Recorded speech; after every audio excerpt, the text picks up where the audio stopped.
Hola a todos, bienvenidos a este Enric Más Cerca. Hoy vamos a trabajar un tema que después de mucho tiempo enseñando la bioneuroemoción, explicando cómo la información, de hecho somos información y que esa información se hereda y la transmitimos de padres a hijos, mucha gente se queda como, ¿y ahora qué? ¿Qué tengo que hacer para que mis hijos no reciban esa carga que yo les llevo? Y entonces empieza a salir como una culpabilidad.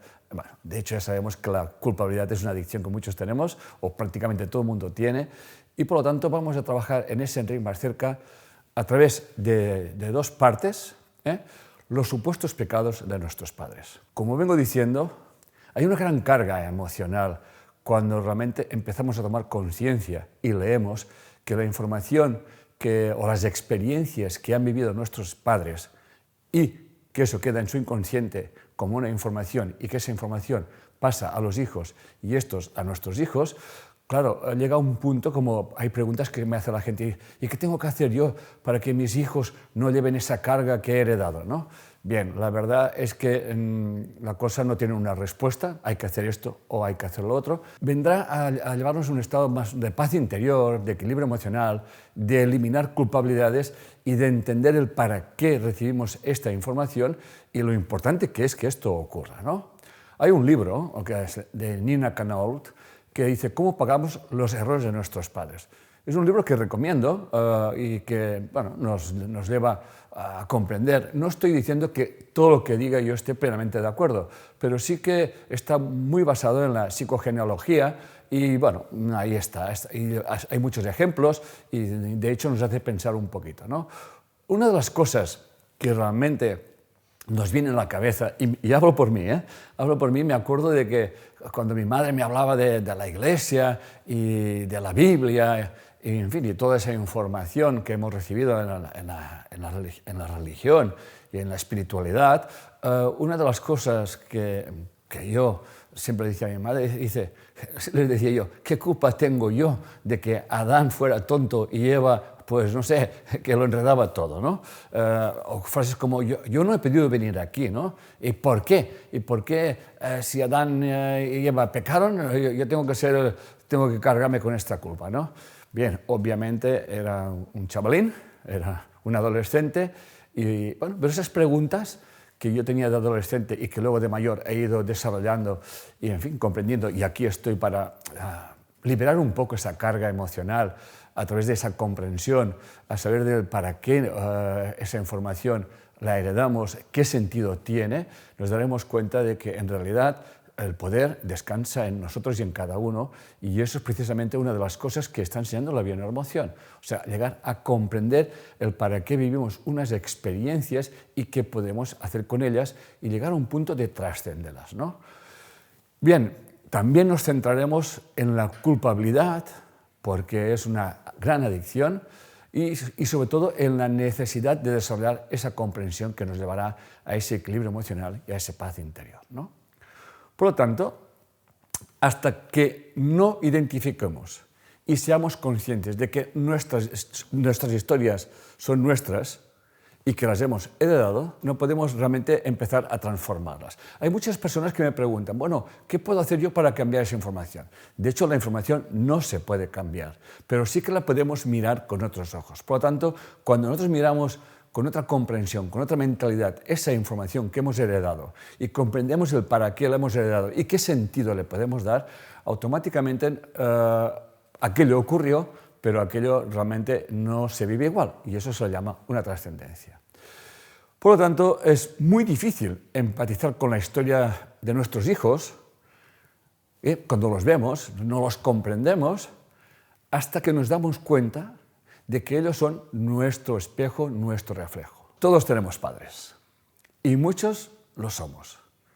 Por lo tanto, en ese Enric Más Cerca, que repito, se va a desarrollar en dos partes, la primera parte trabajaremos los fundamentos de cómo se almacena y se transmite esta información. Y la segunda parte, la comprensión, desarrollo y aplicación de esta información en nuestra vida. La propuesta de este Enric Más Cerca es tomar conciencia de que somos observadores de lo que llamamos nuestra realidad. Como tales, tenemos la capacidad de decidir cómo lo vamos a vivir. Esto es clave. O sea, hay una experiencia. Nunca nos olvidemos que nuestras reacciones emocionales, como nos diría Anthony de Mello, es una información que se expresa de nuestro inconsciente a nuestro consciente. Por tanto, siempre tendremos esa capacidad de decidir cómo vamos a vivir cada situación en nuestra vida. Las decisiones que tomemos cambiarán nuestras realidades y sobre todo sus consecuencias. Por lo tanto, según el tipo de observador que seamos, tomaremos acciones y esas acciones nos darán unos resultados. Claro, queremos otros resultados y cambiamos las acciones, pero no se pueden cambiar las acciones si sobre todo no desarrollamos esa conciencia de observador, esa conciencia de que todo está relacionado y que por lo tanto nosotros podemos decidir en cada instante de nuestra vida cómo queremos vivir nuestra realidad. Y esa es la pregunta que les emplazo a todos ustedes. ¿Cómo quieres vivir tu realidad? Bien, vamos por la primera parte, los fundamentos.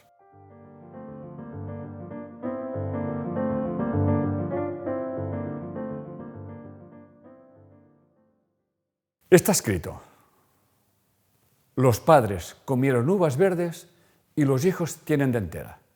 Ezequiel 18:2. Hermann Hesse, en 1949, en una carta a un joven artista, nos dice: lo único que cuenta es que cada uno es depositario de una herencia y portador de una misión. En Juan 9:1-41, Jesús cura a un ciego y sus apóstoles le preguntan: ¿quién pecó, este o sus padres, para que naciera ciego? Como pueden ver, algo sabían los apóstoles, algo sabían de heredar una información. Jesús respondió: ni él pecó, ni tampoco sus padres. Nació así para que en él se manifestaran las obras de Dios. Queda muy claro su respuesta para mí. Ni él pecó, ni tampoco sus padres. Por tanto, en esa frase tan cortita, realmente ya nos libera de la culpabilidad. Sigmund Freud, en Totem y Tabú, en 1913, nos dice: nos es lícito suponer que ninguna generación es capaz de ocultar a la que sigue sus procesos anímicos de mayor sustantividad. Realmente aquí ya Freud nos habla, y más tarde su alumno, ese gran maestro Carl Gustav Jung, nos hablan de que hay una información inconsciente que se heredan de nuestros padres y que se transmiten a los hijos, y estos a los suyos. Bien, para empezar a comprender eso, no se trata de creérselo o no creérselo, pero vamos a trabajar, vamos a fundamentar para que luego podamos trascender esa información, sobre todo liberándonos de culpabilidad. Nosotros somos conciencia en un campo de conciencia. Para aquella gente que esté interesada en fundamentar eso que estoy diciendo, yo les recomiendo una conferencia del doctor Manuel Ballester, que habla del corazón helicoidal, donde hace referencia a Brian Skinner y desarrolla eso de que somos conciencia en un campo de conciencia. Una de las características de este campo es que este campo contiene una multitud de campos. Ese campo vendría a ser como un disco duro, almacena la memoria, las experiencias de nuestros ancestros. Por lo tanto, el ser humano hay varios campos. Por ejemplo, el inconsciente colectivo, el inconsciente familiar y el inconsciente individual. Y todos esos campos se están interrelacionados entre sí y a su vez con otros campos afines, y hay un campo, o como diría Max Planck, una mente universal que contiene todas las conciencias o todas las mentes. El doctor Rupert Sheldrake, que nos habla de los campos morfogenéticos, nos dice: cada especie animal, vegetal o mineral posee una memoria colectiva a la que contribuyen todos los miembros de la especie, la cual conforman. ¿Qué quiere decir eso? Que si un miembro de una especie, de un clan, de un campo, desarrolla una idea, esa idea es como que resuena en todos los demás. De hecho, hay estudios, yo los he leído, donde en otras épocas, no las de ahora, tan modernas que la gente se comunica en un instante, pues cuando alguien está desarrollando una idea, por ejemplo en América, al mismo tiempo se está desarrollando en Europa, ¿no? Y no tienen comunicación entre ellos, ¿no? Es como que llega un momento que ese campo, las mentes se abren a otras realidades cuando estamos viviendo situaciones, sobre todo, de estrés. Cuando vivimos situaciones de estrés, como diría Einstein, es como que se activa algo más, es como que necesitamos conectarnos con ese campo del cual nos inspira. De hecho, ¿de dónde viene la inspiración? Pues del campo. Por eso el doctor Rupert Sheldrake nos viene diciendo, de este modo, si un individuo de una especie animal aprende una nueva habilidad, le será más fácil aprenderla a todos los individuos de dicha especie, que es lo que estoy explicando. Porque la habilidad resuena en cada uno, sin importar la distancia a la que se encuentre. Por tanto, la información de la humanidad hay un inconsciente colectivo y que Jung nos hablaba, obviamente, de esa información que está en todas partes y que son comunes. Estos campos morfogenéticos contienen información recopilada de toda la historia y la evolución pasada, algo a la manera de la memoria racial de Freud o el inconsciente colectivo de Jung o la del circuito neurogenético de Timothy Leary. Por lo tanto, que nos quede claro, la información se manifiesta mediante la resonancia. En nuestra familia nos daremos cuenta de cómo la información la tenemos todos, pero no todo el mundo manifiesta la misma información. Y también nos daremos cuenta de cómo, sobre todo los que tenemos hermanos, que hay un hermano que parece que haga cosas totalmente contrarias a las que hacemos, pero en realidad no son contrarias, son complementarias. Esta es una de las características de esos campos morfogenéticos, que la información se manifiesta en nuestro mundo dual en forma de polaridades. Por lo tanto, una de las cosas que no deben de olvidar es que si tenemos hermanos, es tener un tesoro, aunque no nos hablemos con ellos. Si tenemos amigos donde estamos muy involucrados emocionalmente, también nos daremos cuenta de eso. Y obviamente en nuestras parejas, allí realmente ya es lo máximo. Siempre estamos con nosotros mismos y nos complementamos. Por lo tanto, esa información, esa resonancia, la veríamos de la siguiente manera. La resonancia o el campo del inconsciente familiar de mi pareja resuena con el campo familiar de la otra pareja y ambas se complementan. Por lo tanto, si no sabemos la información que llevamos, vamos a observar la observación que nos rodea, que es una de las claves que enseñamos en Bieneuroemoción. Si no sabes qué información lleva, observa a tu alrededor. Hay una película que se llama Avatar, una película que me encanta. En esa película explica muy bien, o se aprecia muy bien, la resonancia mórfica o la memoria colectiva.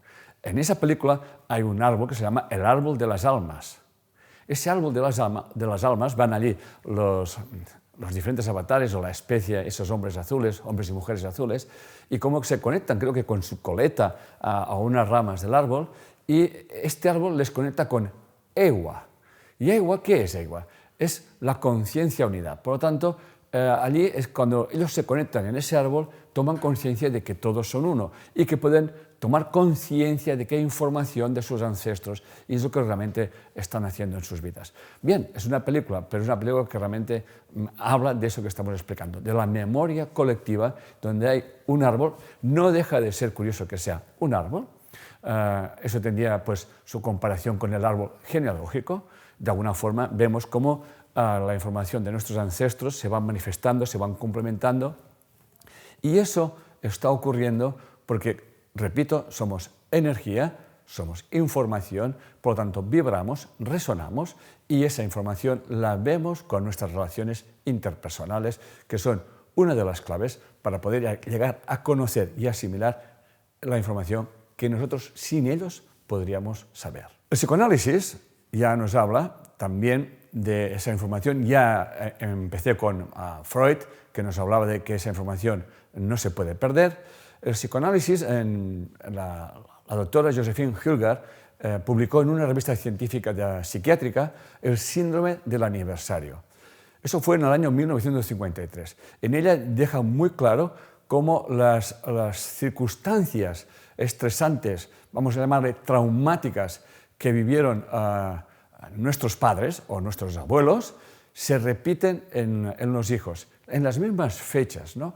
Por lo tanto, yo recuerdo el caso de un niño, bueno, un joven, que cada año, durante 5 años, entre 3 y 5 años, ahora no me acuerdo exactamente, tenía un accidente por las mismas fechas, con el coche. Y bueno, me vino a consultar. Y tenía que ver con una información de sus padres que vino por accidente, esas son las frases, ¿no?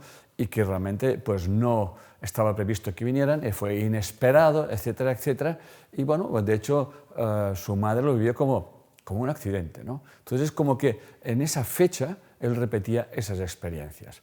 También recuerdo en el caso de, eso lo explica creo que Nina Knoll, cuando una persona tiene un accidente en una fecha concreta donde le afecta a sus partes íntimas y coincide esa fecha es la misma fecha en que su abuela fue abusada sexualmente, ¿no? Eso lo explica Nina Knoll en su libro Cómo pagamos los errores de nuestros padres o nuestros antepasados, ¿no? Bien, esos son ejemplos, ¿no? que he leído de especialistas en el psicoanálisis, ¿no?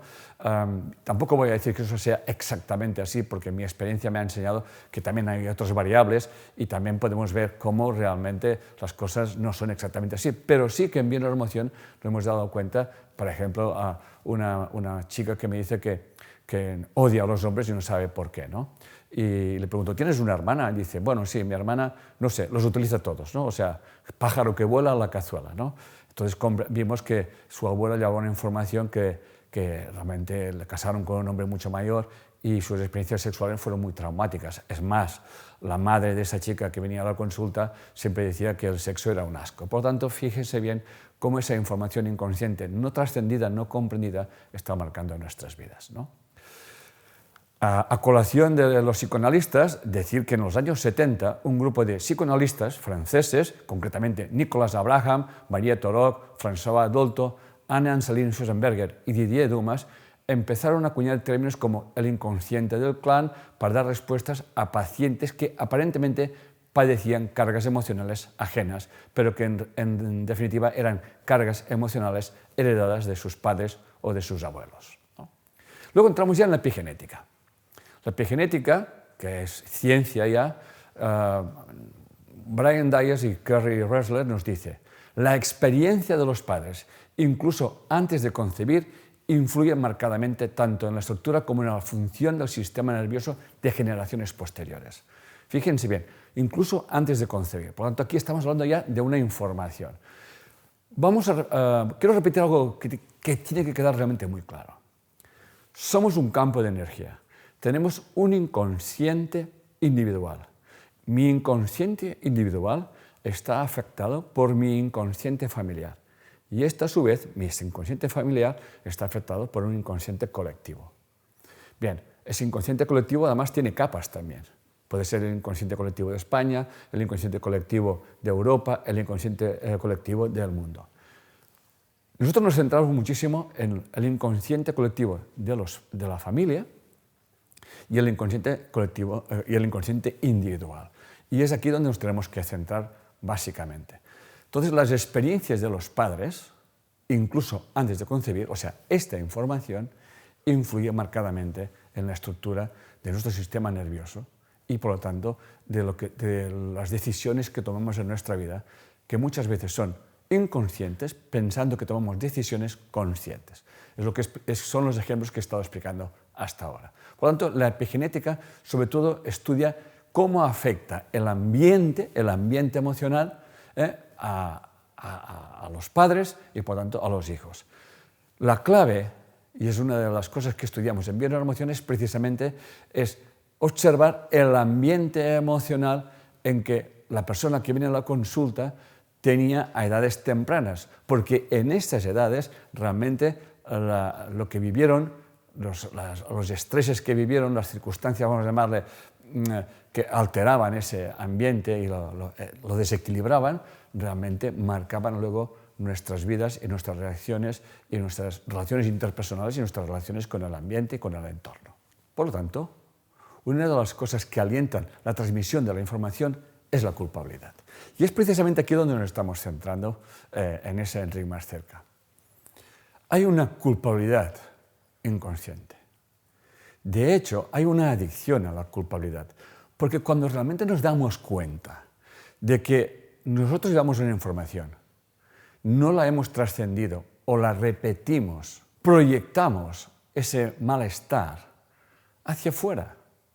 Siempre buscamos culpables, siempre proyectamos las responsabilidades en los demás.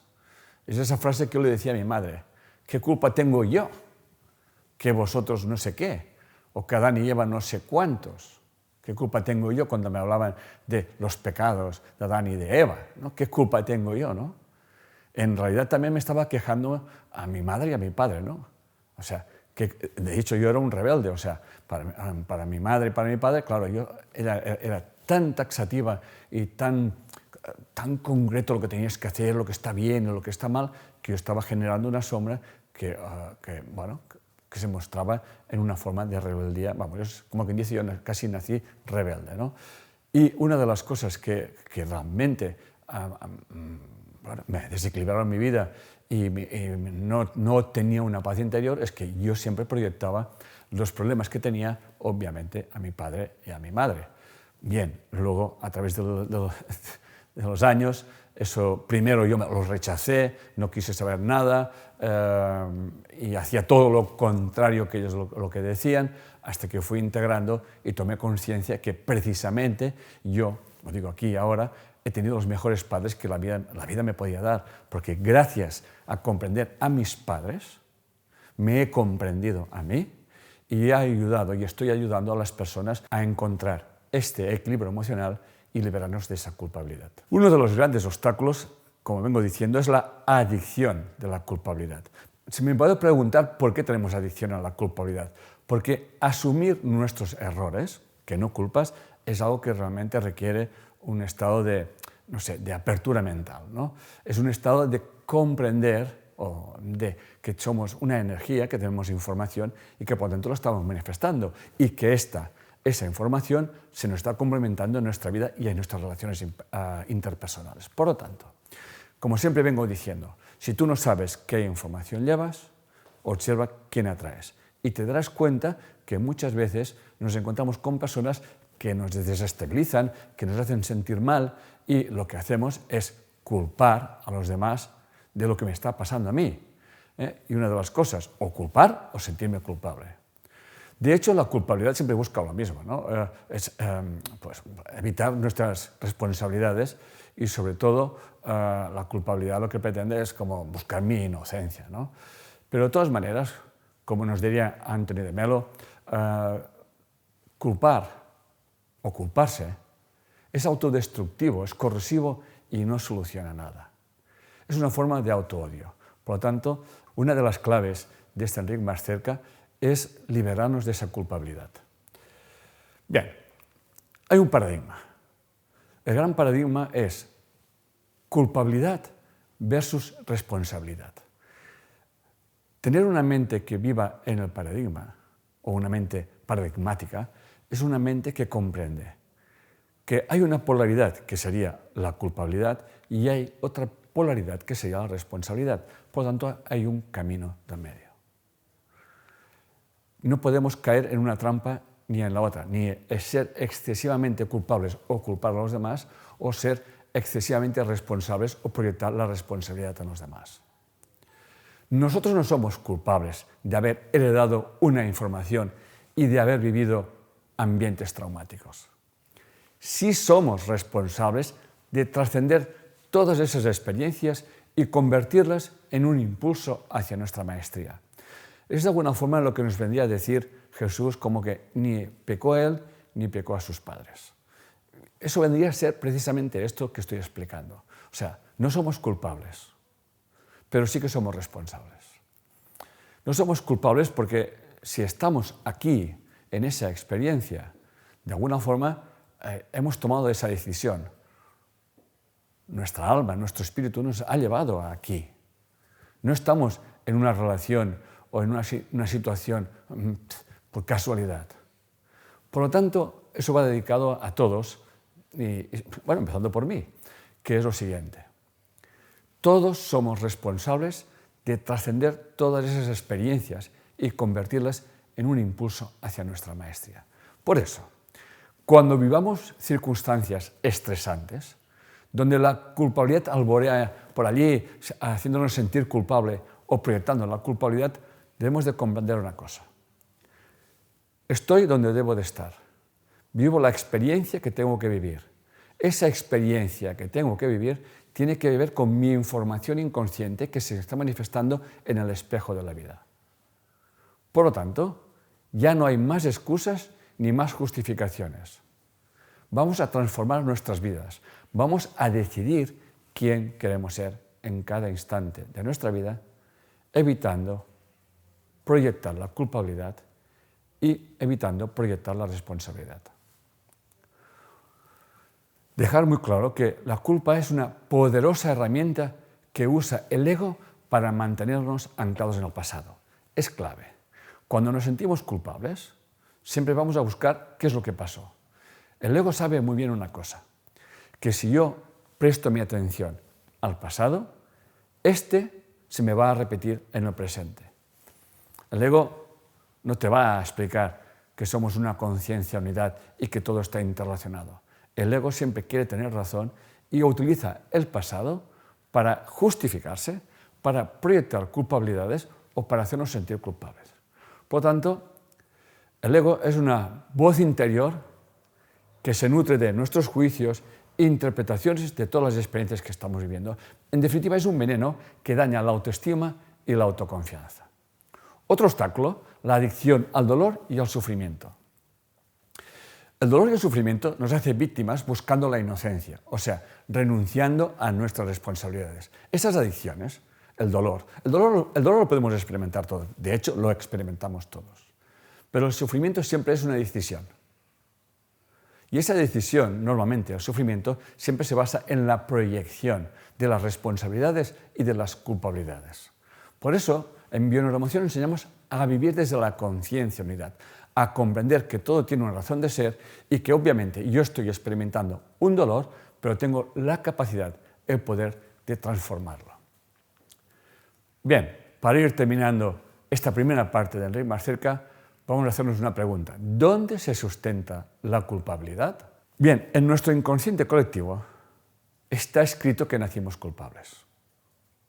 Bien, al menos en el inconsciente colectivo del país que yo estoy viviendo o de la cultura, vamos a llamarle católica o judeocristiana, nacimos culpables. Por lo tanto, esta creencia está sustentada o sostenida en la separación, en la creencia en la separación. Y está alimentada por el miedo. Por lo tanto, siempre estamos buscando culpables. Eso ocurrió en el momento que se decidió que eso estaba bien y eso estaba mal. En el momento que se decidió que eso estaba bien y eso estaba mal, salimos del paraíso, salimos del Edén. Entonces hay cosas que están bien y hay cosas que están mal. Por tanto, el árbol del conocimiento es una alegoría que nos invita a tomar conciencia que este mismo árbol, o el árbol de la sabiduría, nos transmite o da dos frutos, el bien y el mal. Por lo tanto, hemos de entrar en esa mente paradigmática, en esa mente integrativa y comprender que aquello que a mí me molesta o aquello que yo hago un juicio de que está mal es algo que tengo que trascender yo mismo y que esta información está en mi interior. Antonio de Melo nos dice, cuando te sientes culpable, no odies a tus pecados, sino a ti mismo. Bien, reflexiones para terminar. Y reflexiones sobre la culpabilidad. ¿Qué beneficios obtenemos de sentirnos culpables? ¿Qué conseguimos con sentirnos culpables? ¿A quién beneficiamos? Nos va a perjudicar sí o sí a nosotros y sobre todo nos va a mantenernos anclados en el pasado que por lo tanto desde ese campo de conciencia nos hará repetir las experiencias una y otra vez. ¿Se acuerdan ustedes de repetir experiencias una y otra vez? Pues es esto, estamos atrapados en la culpabilidad. tanto que nos sintamos culpables nosotros o que proyectemos la culpabilidad a nuestros padres. Por lo tanto, esa culpabilidad nos ata a acciones y a situaciones y nos hace repetir este pasado. Por lo tanto, la culpa siempre nos hace sentir inocentes, ¿no? Pero no somos conscientes de que si estamos proyectando la culpa, vamos a revivir estas experiencias. Está clarísimo que todos cometemos errores y que la culpabilidad nos anquilosa, nos paraliza y sobre todo no nos podemos liberar. Por eso, la invitación de ese Enric Más Cerca, que aquí termina esa primera parte, es: vamos a liberarnos de esa culpabilidad y vamos a convertirlo en errores. Todos cometemos errores. La culpabilidad siempre busca castigo. El error siempre busca transformación. Nos vemos en el Enric Más Cerca. Muchas gracias.